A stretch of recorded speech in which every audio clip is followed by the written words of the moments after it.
তাহলে আজকে আমরা শুরু করব জিরোথ ল দিয়ে। Headline for zeroth law.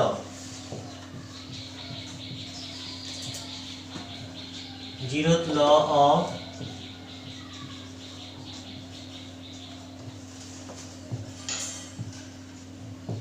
Thermodynamics বা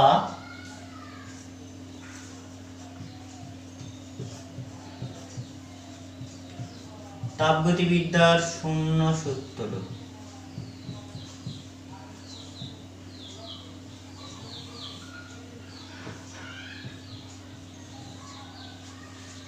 জিরোথ ল বা তাপগতিবিদ্যার শূন্য সূত্র কি?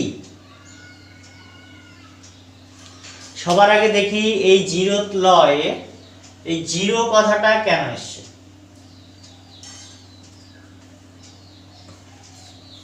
এই জিরোথ ল বানানোর আগে আরো দুটো ল এসেছিল, সেটা হচ্ছে তাপগতিবিদ্যার ফার্স্ট ল আর সেকেন্ড ল। এই ফার্স্ট ল আর সেকেন্ড ল থেকে আমরা তাপমাত্রা কাকে বলে আমরা জানতাম না, কিন্তু তাপগতিবিদ্যার ফার্স্ট ল আর সেকেন্ড ল চলে এসছে, কিন্তু আমরা তাপমাত্রা কাকে বলে এটা আমরা জানি না। পরবর্তীকালে যখন একটা ল আসলো, সেখান থেকে আমরা তাপমাত্রার সংজ্ঞা পাচ্ছি। তো বিজ্ঞানীরা যেটা ভেবেছে যে আমরা ফার্স্ট ল সেকেন্ড ল পড়ছি আর থার্ড লয়ে গিয়ে তাপমাত্রার সংজ্ঞা পড়ব, কেমন একটা উল্টো হচ্ছে। তাই যে সূত্র দিয়ে আমরা তাপমাত্রার সংজ্ঞা পাচ্ছি সেই সূত্রটা ফার্স্ট ল এবং সেকেন্ড ল এর আগে থাকবে। তো ফার্স্ট ল আর সেকেন্ড ল এর আগে থাকতে গেলে এখন কি হতে পারে? শূন্য হতে পারে। এই কারণে এই লটার নাম দেওয়া হয়েছে জিরোথ ল, শূন্য সূত্র। তাই তাপগতিবিদ্যার জিরোথ ল বা থার্মোডাইনামিক্সের জিরোথ ল থেকে আমরা তাপমাত্রার সংজ্ঞা পাবো। এই সূত্রটা কি? মনে কর এইখানে এ একটি সংস্থা, এর পাশে আরেকটি সংস্থা আছে, এই সংস্থাটা হলো বি, মাঝখানে একটি দেওয়াল দেওয়া আছে। এই যে দেওয়ালটা দেওয়া আছে এই দেওয়ালটা হলো অ্যাডিয়াবেটিক ওয়াল।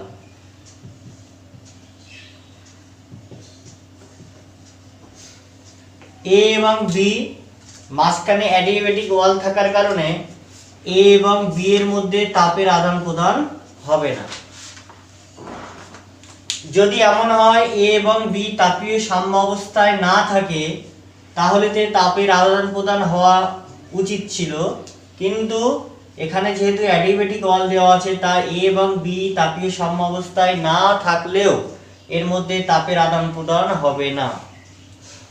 এখন এখানে আরেকটি সিস্টেম আছে যেটি হলো সি, এদের মাঝখানে যে দেওয়ালটা আছে সেটা হলো ডায়াথার্মিক ওয়াল।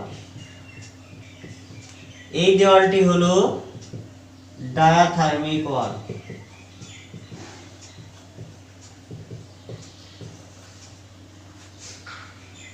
তাহলে এ একটি সংস্থা, এ একটি সিস্টেম, বি একটি সিস্টেম, এই দুটি সিস্টেমের মাঝখানে একটি অ্যাডিয়াবেটিক ওয়াল দেওয়া আছে, ফলে এ এবং বি এর মধ্যে কোনো তাপের আদান প্রদান সম্ভব নয়। এ এবং বি যদি তাপীয় সাম্যাবস্থা না থাকে তাহলেও এদের মধ্যে তাপের আদান প্রদান হচ্ছে না। সি আরেকটি সিস্টেম যেটি এ এবং বি এর সঙ্গে এমনভাবে আছে যে এদের মাঝখানে একটি ডায়াথার্মিক ওয়াল দেওয়া আছে, যেটার মধ্যে দিয়ে তাপের আদান প্রদান সম্ভব হয়। ওকে, এখন যেহেতু এ এবং সি এর মাঝখানে ডায়াথার্মিক ওয়াল দেওয়া আছে, তাহলে এদের মধ্যে তাপের আদান প্রদান সম্ভব এ এবং সি তে। একইভাবে বি এবং সি তে তাপের আদান প্রদান সম্ভব। এ এবং সি যেহেতু তাপের আদান প্রদান সম্ভব, তাহলে এদের মধ্যে যদি তাপীয় সাম্যাবস্থা না থাকে তাহলে এদের মধ্যে তাপের আদান প্রদান ঘটবে এবং আদান প্রদানের মাধ্যমে কিছু সময় পরে দেখা যাবে এ এবং সি তাপীয় সাম্যাবস্থায় চলে এসেছে। তাহলে আমরা দেখব এ সি এর সঙ্গে তাপীয় সাম্য অবস্থায় আসবে, এ সি এর সঙ্গে তাপীয় সাম্য অবস্থায় আসবে। একইভাবে বি সি এর সঙ্গে তাপীয় সাম্য অবস্থায় আসবে। ওকে, তো জিরোথ ল কি বলছে, এ সি এর সঙ্গে তাপীয় সাম্য অবস্থায় যদি থাকে, বি সি এর সঙ্গে তাপীয় সাম্য অবস্থায় যদি থাকে, তাহলে এ আর বি অটোমেটিক্যালি তাপীয় সাম্য অবস্থায় থাকবে। এটাই হলো জিরোথ ল। কি বলছে, যে এ সি এর সঙ্গে তাপীয় সাম্য অবস্থায় আছে, বি সি এর সঙ্গে আলাদাভাবে তাপীয় সাম্য অবস্থায় আছে, তাহলে এ এবং বি এরা নিজেরাও তাপীয় সাম্য অবস্থায় থাকবে। তো জিরোথ ল থেকে তাপমাত্রার ডেফিনিশন বা উষ্ণতা, এই ডেফিনিশনটা আমরা কিভাবে পাবো? তাপীয় সাম্য অবস্থায় থাকা মানে কি? আগের দিন বলেছিলাম, বল।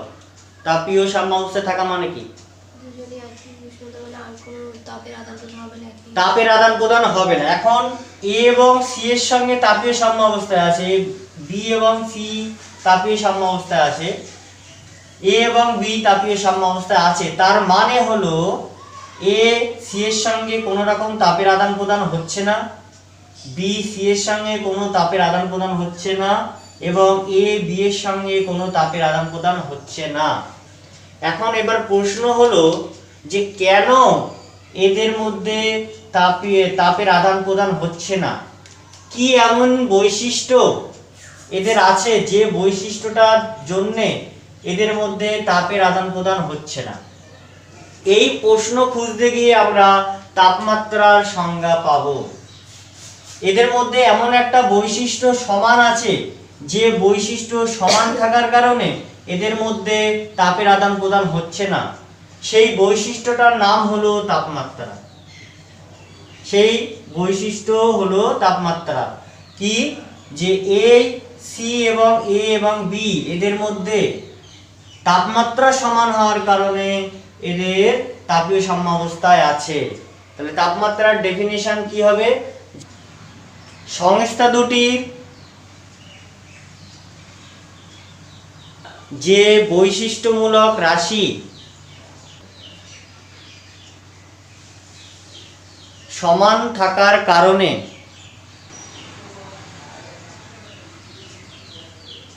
এরা তাপীয় সাম্য অবস্থায় থাকে। এই বৈশিষ্ট্যমূলক রাশিকে তাপমাত্রা বা উষ্ণতা বলা হয়, বা টেম্পারেচার বলা হয়।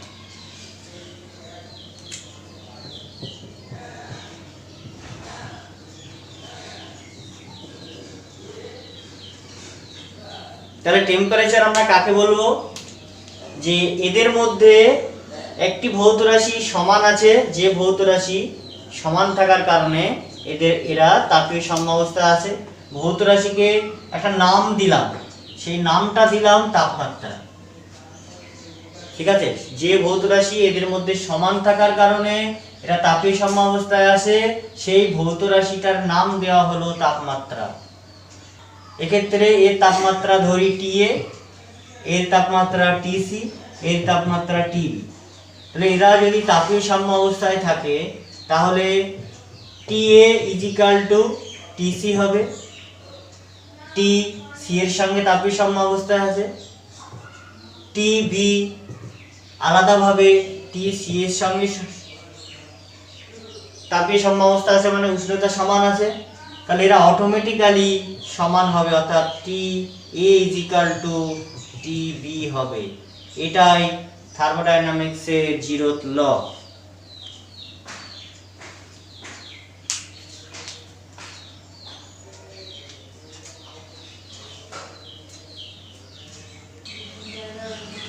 এরপর আমরা যেটা পড়বো সেটা হচ্ছে গ্যাস কর্তৃক বাহ্যিক কৃতকার্য।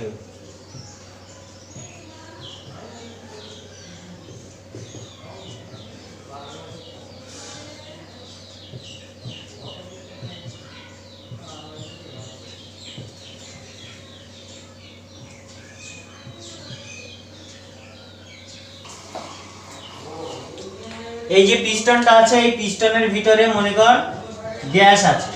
ওকে, এই পিস্টনের ভিতরে গ্যাস আছে।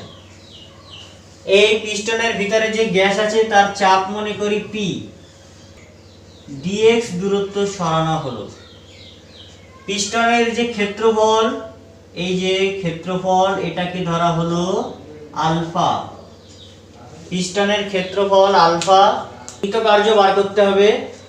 তাহলে গ্যাসের ভিতরে চাপ কত? গ্যাসের ভিতরে চাপ, প্রেসার,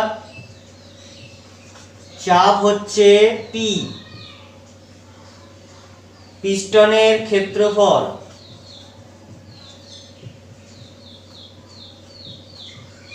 পিস্টনের ক্ষেত্রফল হচ্ছে আলফা। তাহলে এই পিস্টনের আলফা ক্ষেত্রফল, তাহলে গ্যাসের উপর প্রযুক্ত বল কত হবে? গ্যাসের উপর প্রযুক্ত বল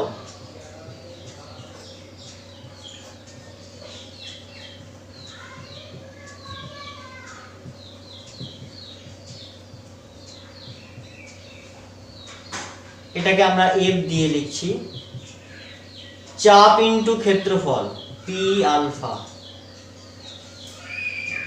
এটা হলো প্রযুক্ত বল। সরণ কতটা হয়েছে?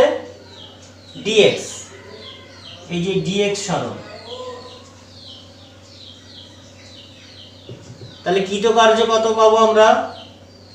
dx দূরত্ব সরণের জন্য কৃতকার্য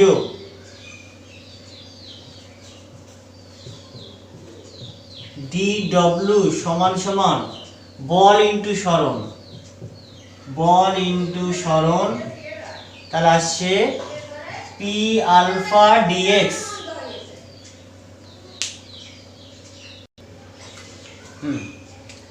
তাহলে dx দূরত্ব সরানোর জন্য কৃতকার্য কত হবে?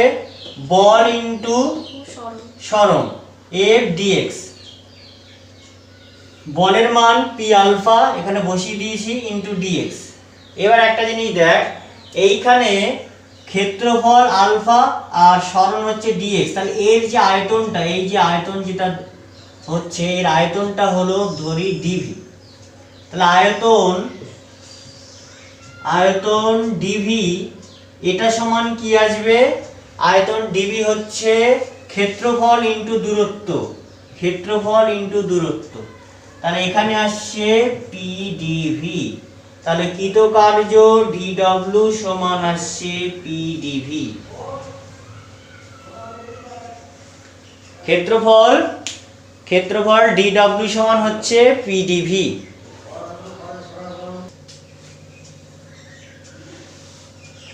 লিখে নিয়েছিস?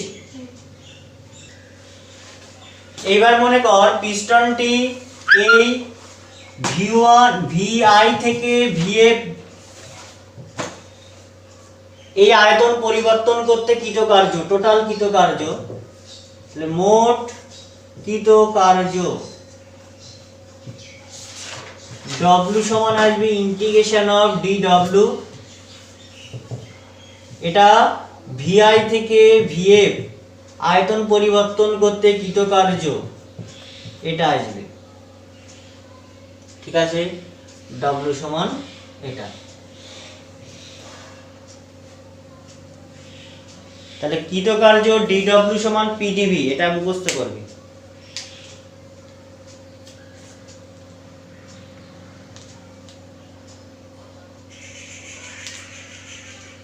এরপর আমরা যেটা জানবো সেটা হচ্ছে ইন্টারনাল এনার্জি।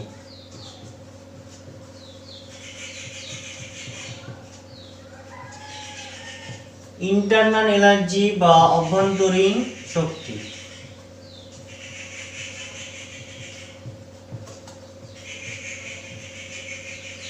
ইন্টারনাল এনার্জি কি সবার আগে এটা দেখি। মনে কর একটা পাত্র আছে, এখানে এই পাত্রে গ্যাস আছে, এই পাত্রে গ্যাস আছে, গ্যাস প্রচুর পরিমাণে,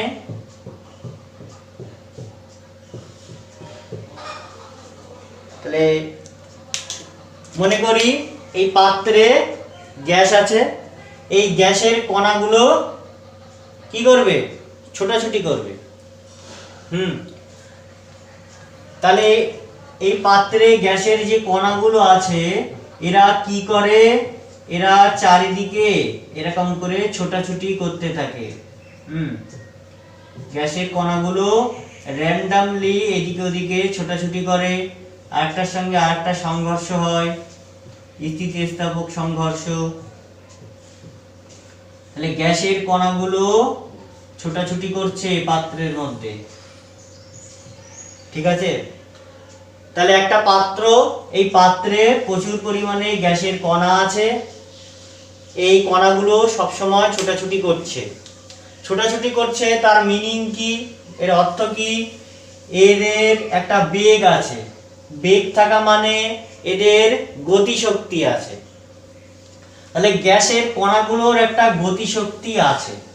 তাছাড়া এই গ্যাসগুলো যদি বাস্তব গ্যাস হয় তাহলে এদের মধ্যে একটা আকর্ষণ বিকর্ষণ বল কাজ করবে, এর জন্য এর একটা স্থিতি শক্তিও থাকবে, ঠিক আছে। তাহলে অভ্যন্তরীণ শক্তি কি, এই গ্যাসের কণাগুলোর যে গতিশক্তি আর স্থিতি শক্তি, এই দুটোকে মিলিয়ে আমরা বলবো অভ্যন্তরীণ শক্তি। তাহলে অভ্যন্তরীণ শক্তি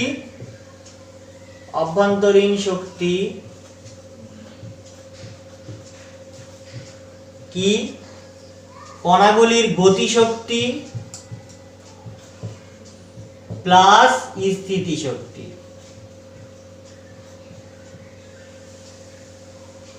অভ্যন্তরীণ শক্তি ইউ সমান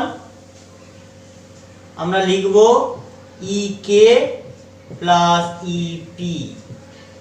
EK হচ্ছে গতিশক্তি, EP হচ্ছে স্থিতিশক্তি। তাহলে অভ্যন্তরীণ শক্তি কি, স্থিতিশক্তি এবং গতিশক্তির সমষ্টি হলো অভ্যন্তরীণ শক্তি। এখানে আমরা আদর্শ গ্যাস দেখি, বাস্তব গ্যাস দেখি।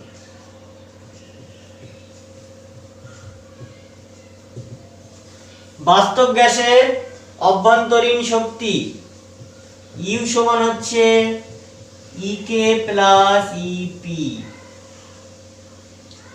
ওকে,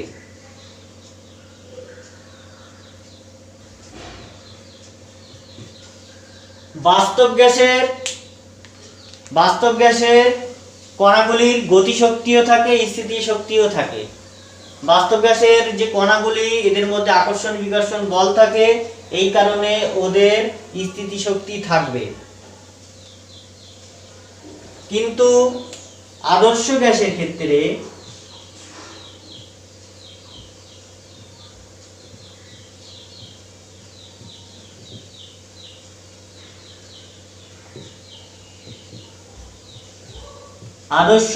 ক্ষেত্রে অভ্যন্তরীণ শক্তি শুধুমাত্র গতি শক্তি থাকবে।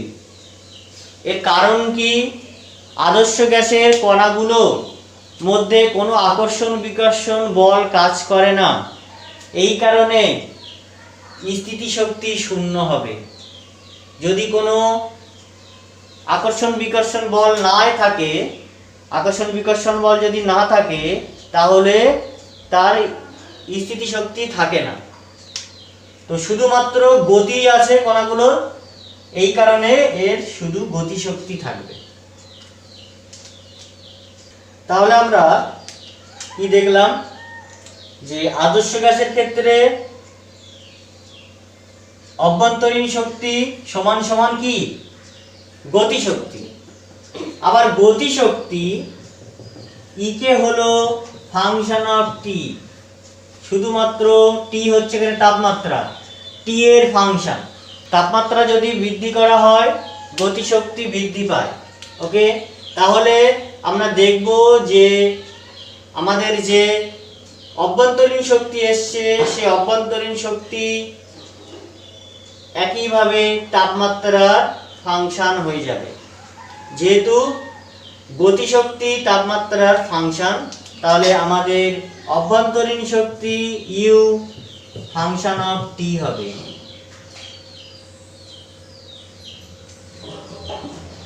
আদর্শ গ্যাসের ক্ষেত্রে তাপমাত্রা পরিবর্তন করলে অভ্যন্তরীণ শক্তি পরিবর্তন হয়। তাপমাত্রা যদি স্থির থাকে তার অভ্যন্তরীণ শক্তি স্থির থাকে। তাহলে এখানে নোট কর, গ্যাসের, আদর্শ গ্যাসের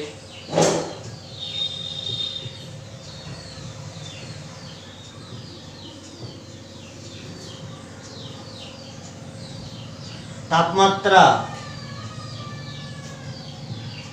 পরিবর্তন করলে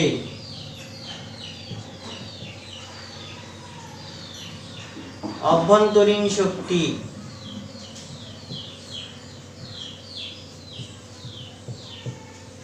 পরিবর্তন হয়।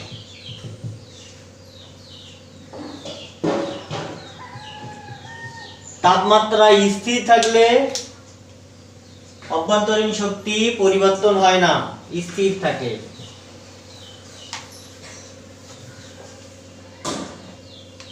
তাহলে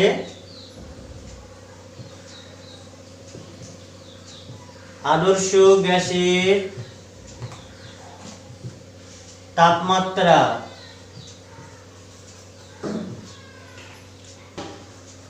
স্থির থাকলে অভ্যন্তরীণ শক্তি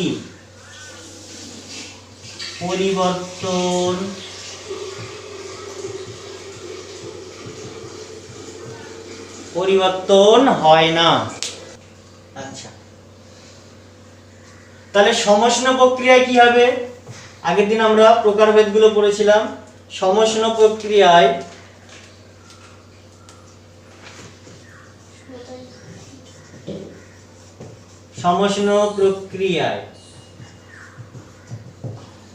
অভ্যন্তরীণ শক্তি পরিবর্তন 0 হবে।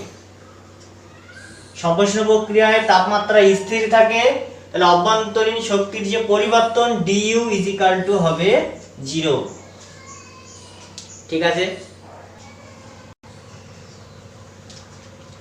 এরপর আমরা যেটা পড়বো সেটা হচ্ছে তাপগতিবিদ্যার প্রথম সূত্র।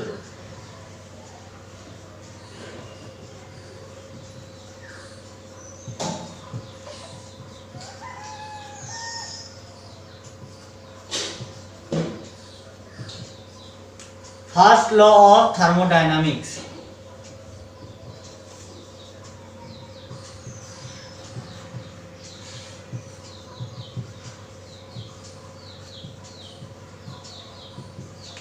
তাপগতিবিদ্যার প্রথম সূত্র।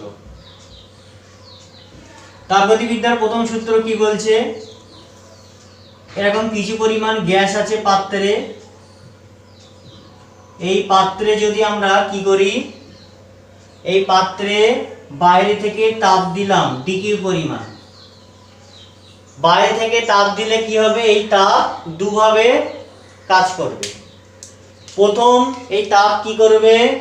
এই তাপ কিছু পরিমাণ কার্য করবে, পিস্টনটাকে উপরে তুলে দেবে, কার্য করলো।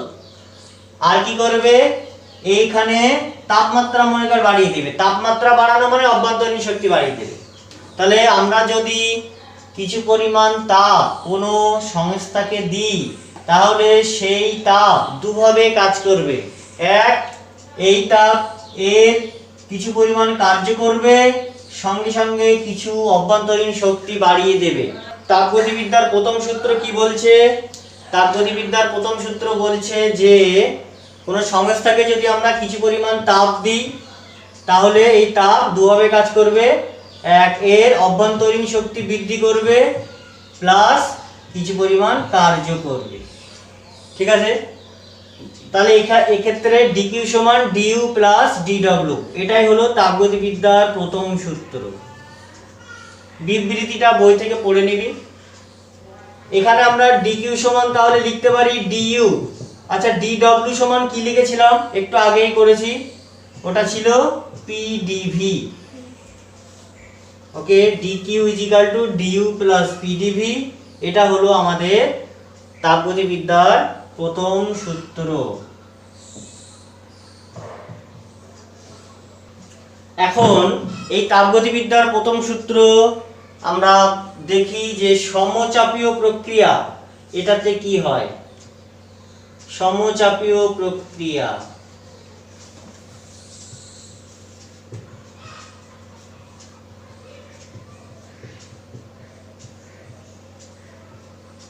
Isobaric process. আইসোবারিক প্রসেসে তাপগতিবিদ্যার প্রথম সূত্র কি আকারে লিখতে পারি? আইসোবারিক প্রসেস মানে ডিপি ইজিক্যাল টু 0, তাপমাত্রা চাপ পরিবর্তন পরিবর্তন শূন্য, চাপ স্থির। তাহলে এক্ষেত্রে আমরা ডিপি ইজিক্যাল টু 0 বসিয়ে এই সমীকরণে কোনো কিছুই পাল্টাচ্ছে না। তাহলে সমচাপীয় প্রক্রিয়ায় তাপগতিবিদ্যার প্রথম সূত্র যেটা ছিল সেটাই du প্লাস pdv। সমচাপীয় প্রক্রিয়ায় তাপগতিবিদ্যার প্রথম সূত্র থেকে পাই dq equal to du plus pdv। এরপরে লেখ কেস 2। সমচাপীয় পড়েছিলাম, আর কি পড়েছিলাম? সমায়তনী। সম-আয়তনী প্রক্রিয়া বা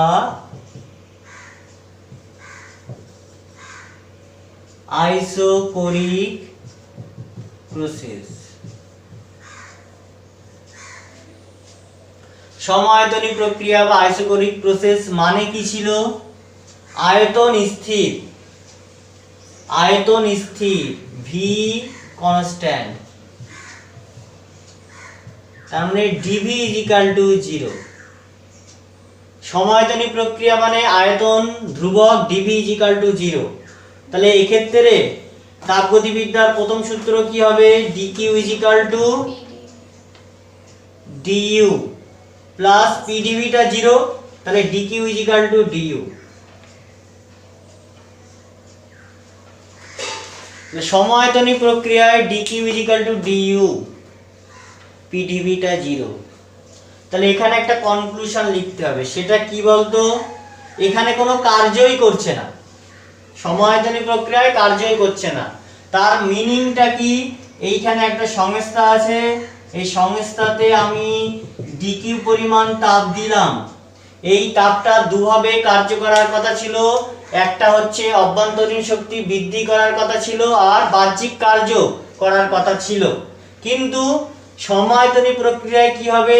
এই ডিকিউ পরিমাণ তাপ দিলে এই পুরো তাপটাই অভ্যন্তরীণ শক্তি বৃদ্ধি করতে কাজে লাগাবে, বাহ্যিক কোনো কার্য হবে না। তাহলে এখানে লেখ, একটা লাইন লেখ, সমায়তনী প্রক্রিয়ায় প্রযুক্ত তাপ সম্পূর্ণরূপে অভ্যন্তরীণ শক্তি বৃদ্ধি করে। লেখ যে এখানে একটা লাইন নোট কর, সেটা হচ্ছে সমায়তনী প্রক্রিয়ায় প্রযুক্ত তাপ সম্পূর্ণরূপে অভ্যন্তরীণ শক্তি বৃদ্ধি করে।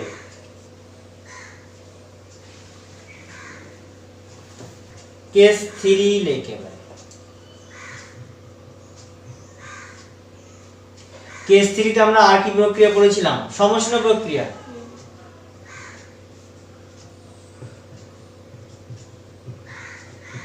সমষ্ণ প্রক্রিয়া বা আইসোথার্মাল প্রসেস। সমষ্ণ প্রক্রিয়া মানে হচ্ছে টি হচ্ছে তাপমাত্রা কনস্ট্যান্ট, তার মানে ডিটি ইজিক্যাল টু 0। ডিটি 0, তাপমাত্রা পরিবর্তন 0। সমষ্ণ প্রক্রিয়ায় আমি বলেছিলাম একটু আগেই যে অভ্যন্তরীণ শক্তি হচ্ছে তাপমাত্রার ফাংশন। তাপমাত্রা পরিবর্তন হলেই একমাত্র অভ্যন্তরীণ শক্তি পরিবর্তন হয়। যদি তাপমাত্রা স্থির থাকে তাহলে অভ্যন্তরীণ শক্তি স্থির থাকে, তার মানে ডিইউ ইজিক্যাল টু 0 হবে। সমষ্ণ প্রক্রিয়ায় ডিইউ ইজিক্যাল টু 0। তাহলে তাপগতিবিদ্যার যে সূত্র ছিল সেটা এবারে কি আসছে? ডিকিউ সমান ছিল ডিইউ প্লাস পিডিভি, ডিইউ 0, তাহলে আসছে পিডিভি। ওকে, তাহলে আমাদের সমষ্ণ প্রক্রিয়ায় তাপগতিবিদ্যার প্রথম সূত্র থেকে পাচ্ছি DQ is equal to PDV. এর অর্থ কি? এর অর্থটা হলো এখানে যেমন ডিকিউ তাপ দিলে শুধুমাত্র ডিইউ পরিবর্তন হচ্ছিল, মানে অভ্যন্তরীণ শক্তি বাড়ছিল। এক্ষেত্রে তাপ যদি আমরা বাইরে থেকে দিই তাহলে ডিইউ 0, এটা পুরোটাই কার্যে রূপান্তরিত হবে, অভ্যন্তরীণ শক্তি বাড়াবে না।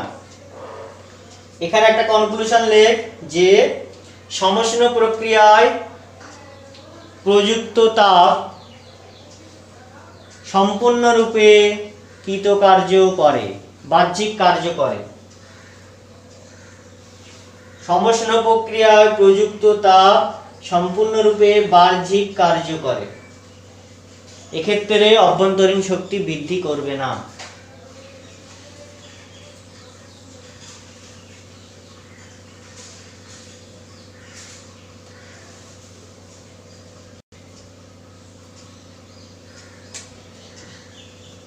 কেস 4, সমষ্ণ প্রক্রিয়ার পরে আমরা পড়েছিলাম রুদ্ধ তাপীয় প্রক্রিয়া বা অ্যাডিয়াবেটিক প্রসেস।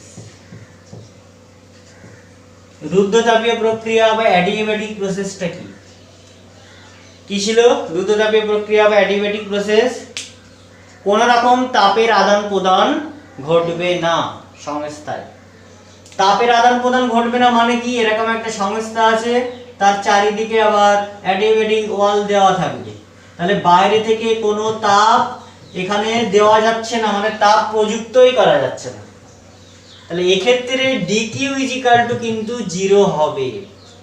বাইরে থেকে কোনো তাপ যদি ওর ভিতরে প্রবেশ না করে বা বাইরে বেরোতে না পারে তাহলে তাপের আদান প্রদান 0, অর্থাৎ ডিকিউ ইজ ইকুয়াল টু 0। তাহলে তাপগতিবিদ্যার প্রথম সূত্র থেকে আমরা কি পাবো? সূত্রটা ছিল ডিকিউ ইজ ইকুয়াল টু মানে 0 is equal to DU plus PDV, এরকম আসবে। তাহলে এক্ষেত্রে আমরা পাবো কি?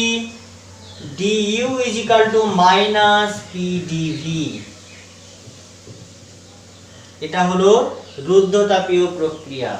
PDV is equal to minus DU.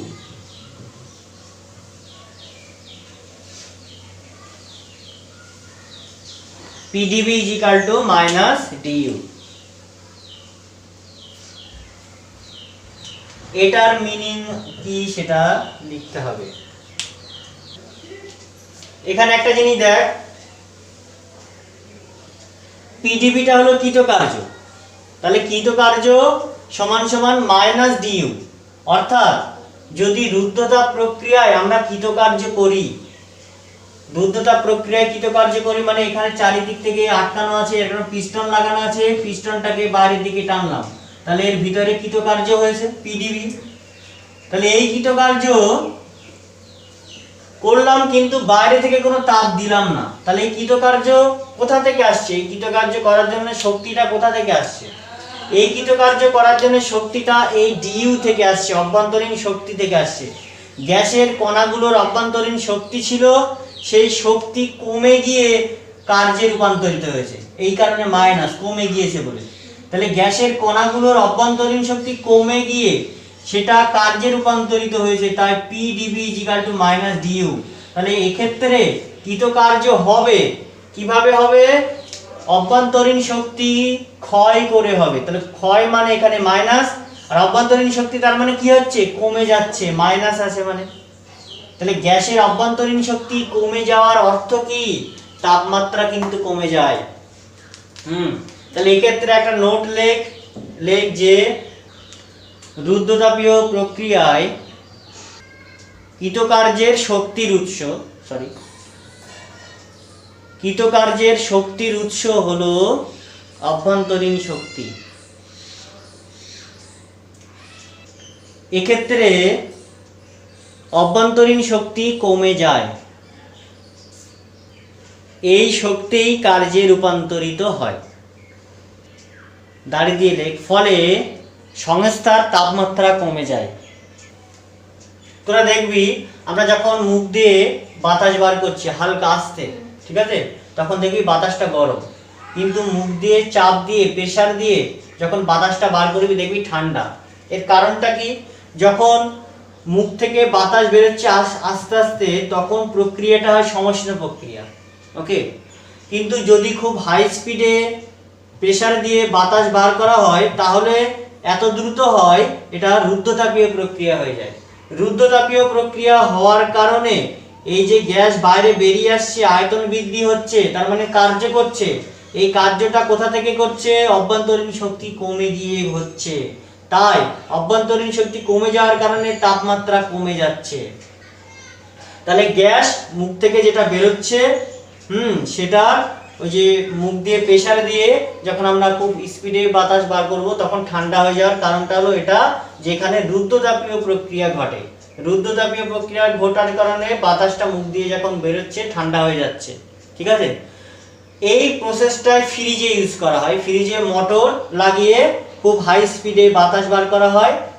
সেই বাতাস বার করার কারণে ওখানে রুদ্ধতাপীয় প্রসারণ ঘটে। রুদ্ধতাপীয় প্রসারণের জন্য সেখানে তাপমাত্রা কমে যায়, অভ্যন্তরীণ শক্তি কমে যায়, এই কারণে ফ্রিজ ঠান্ডা হয়, ঠিক আছে।